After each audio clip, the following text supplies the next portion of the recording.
이야기를 시작하기에 앞서 잠시 여러분의 마음을 저희에게 빌려주시겠습니까?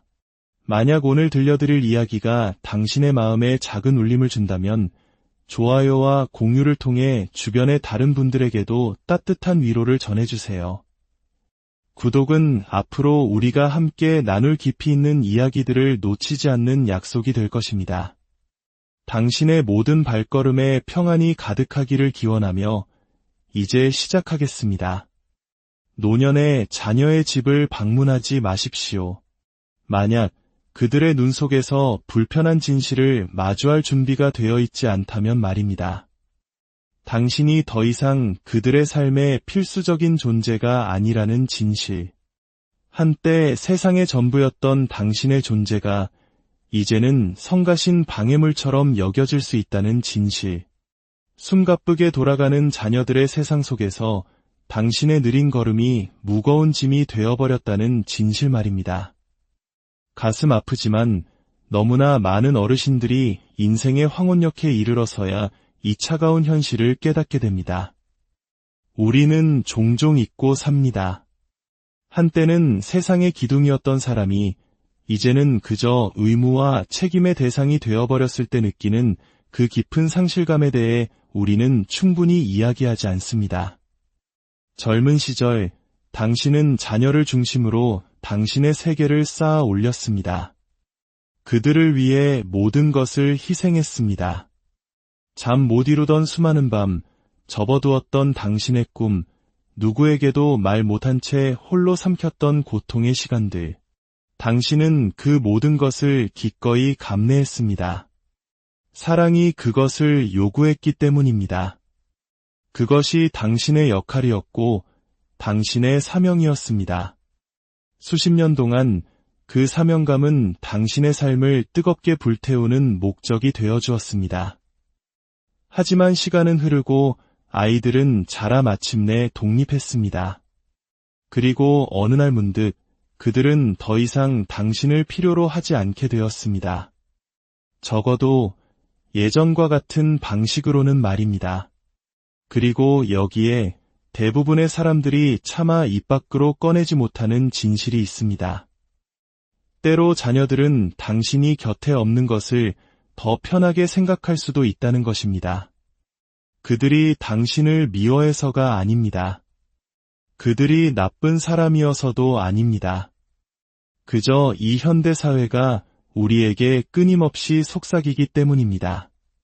앞으로 나아가려면 당신의 발목을 잡는 모든 것을 끊어내라고 말입니다. 그리고 안타깝게도 자녀들의 눈에는 당신의 나이, 당신이 필요로 하는 것들, 당신이 평생 지켜온 가치관들이 그들의 최적화된 세상에 더는 들어맞지 않는 낡은 것이 되어버렸을지도 모릅니다. 바로 이 지점에서부터 가슴 시린 이야기는 시작됩니다. 저는 수많은 어르신들과 대화를 나누었습니다.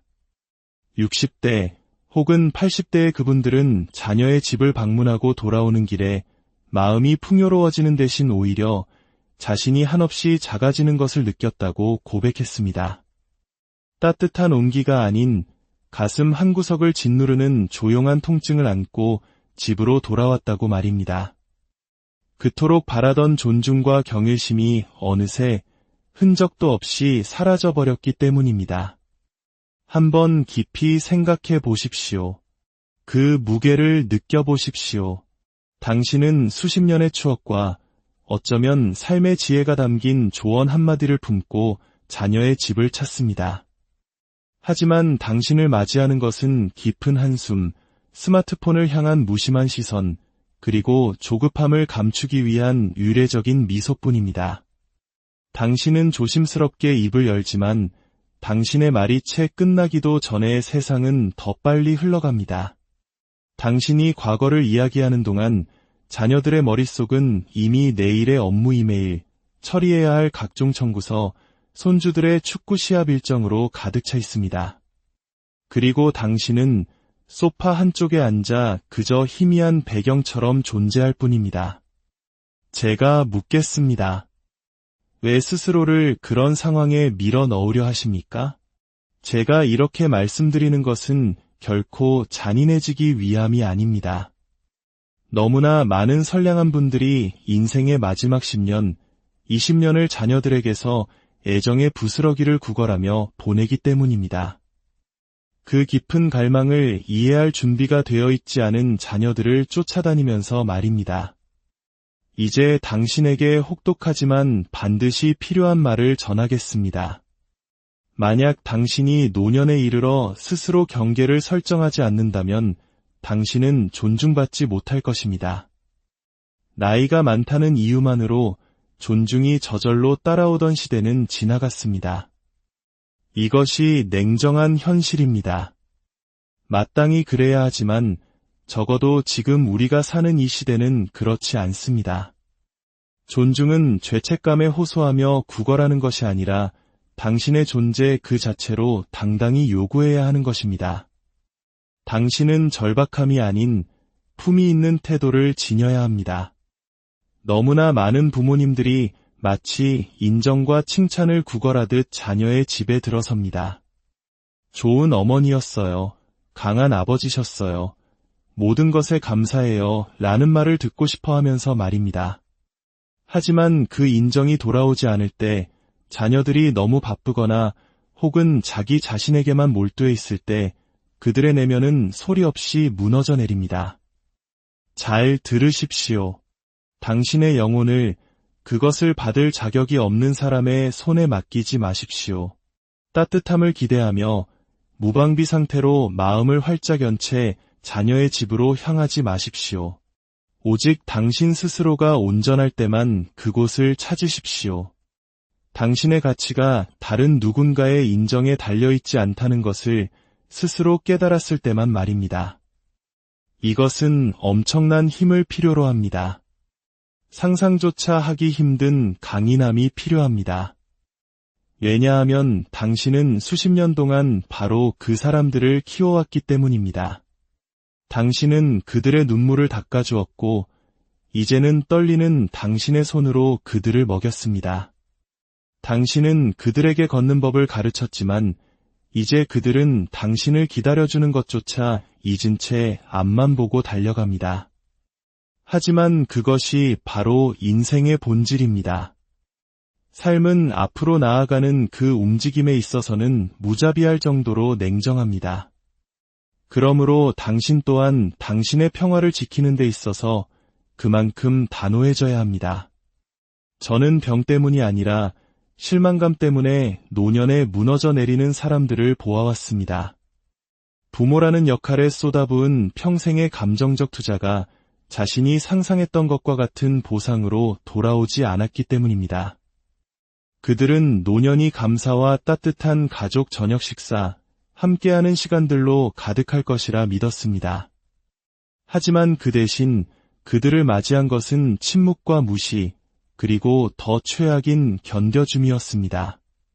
당신은 누군가가 마지못해 견뎌주는 존재가 아닙니다. 당신은 자녀들 삶의 배경에 서 있는 그림자가 아닙니다. 만약 그들이 당신에게 제공하는 것이 그것뿐이라면 우아하게 물러나십시오. 당신의 존엄성을 되찾으십시오. 불평하지 마십시오. 분노를 터뜨리지도 마십시오. 하지만 그들이 당신의 시간 또한 신성하다는 것을 깨닫기 전까지는 다시 돌아가지도 마십시오.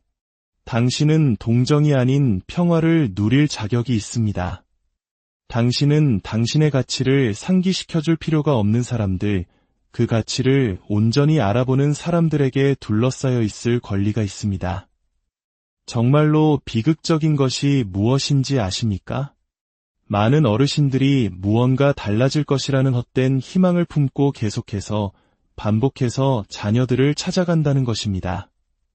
그들은 잊혀진 생일, 서둘러 끝나는 방문, 건성으로 듣는 대화를 애써 용서합니다. 그저 바쁜 것뿐이야. 이 시기만 지나면 괜찮아질 거야라고 스스로를 위로합니다. 하지만 마음 깊은 곳에서는 이미 알고 있습니다. 자신이 차가운 선반 위에 놓여지고 있으며 그 선반은 방문할 때마다 더욱 차가워진다는 사실을 말입니다. 노년에 겪는 무시는 외로움보다 더 위험합니다. 왜냐하면 무시는 당신의 정체성의 핵심을 갉아먹기 때문입니다. 그것은 당신의 과거를 의심하게 만들고 당신이 바쳤던 그 모든 희생이 과연 가치 있는 일이었는지 되묻게 만듭니다. 그 어떤 마음도 견뎌내서는 안 될 독약과도 같습니다. 그렇다면 어떻게 해야 할까요? 당신은 그들 바깥에서 새로운 삶을 구축해야 합니다. 새로운 공동체를 찾고 의미를 발견하고 당신만의 일상을 만드십시오. 당신의 이야기에 귀 기울여주고 지혜의 가치를 알아주며 자신의 야망에 눈이 멀어 자신이 딛고 서 있는 거인의 어깨를 잇지 않는 사람들과 교류하십시오. 의무감 때문이 아니라 당신에 대한 존경심 때문에 당신과 함께하기를 선택하는 사람들과 어울리십시오. 자녀의 인정을 쫓는 부모가 되기를 멈추고 분노가 아닌 존재감만으로 존중을 이끌어내는 어른이 되십시오. 말수를 줄이고 더 많이 관찰하십시오. 그리고 입을 열 때는 목소리의 크기가 아닌 말의 무게로 이야기하십시오. 침묵을 당신의 가장 강력한 동맹으로 삼으십시오. 침묵은 존엄성을 증폭시키는 힘이 있기 때문입니다.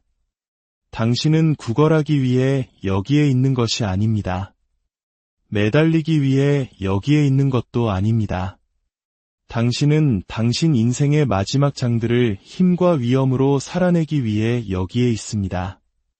만약 자녀들이 진심으로 당신에게 다가온다면 따뜻함과 사랑으로 그들을 맞이하십시오. 하지만 의존심이나 채워지기만을 바라는 감정적 허기를 가지고 그들을 대해서는 안 됩니다. 기억하십시오. 당신은 가지가 아니라 뿌리입니다. 당신은 지붕 위의 장식이 아니라 집을 지탱하는 주춧돌입니다. 그들이 자랄 수 있었던 것은 당신이 수십 년간 태양을 향해 몸을 굽혔기 때문입니다. 그들이 번성할 수 있었던 것은 당신이 스스로를 갈아 넣어 땅의 거름이 되었기 때문입니다. 만약 그들이 그 사실을 잊었다면 그대로 두십시오. 시간은 무엇이 진정으로 중요한지를 드러내는 가장 잔인하면서도 효과적인 스승입니다. 그들 또한 늙어갈 것입니다. 그리고 그때가 되면 아마도 기억해낼 것입니다.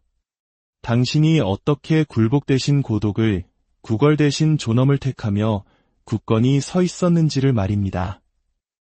더 이상 존중받지 못하는 식탁에서 일어나는 것은 결코 부끄러운 일이 아닙니다.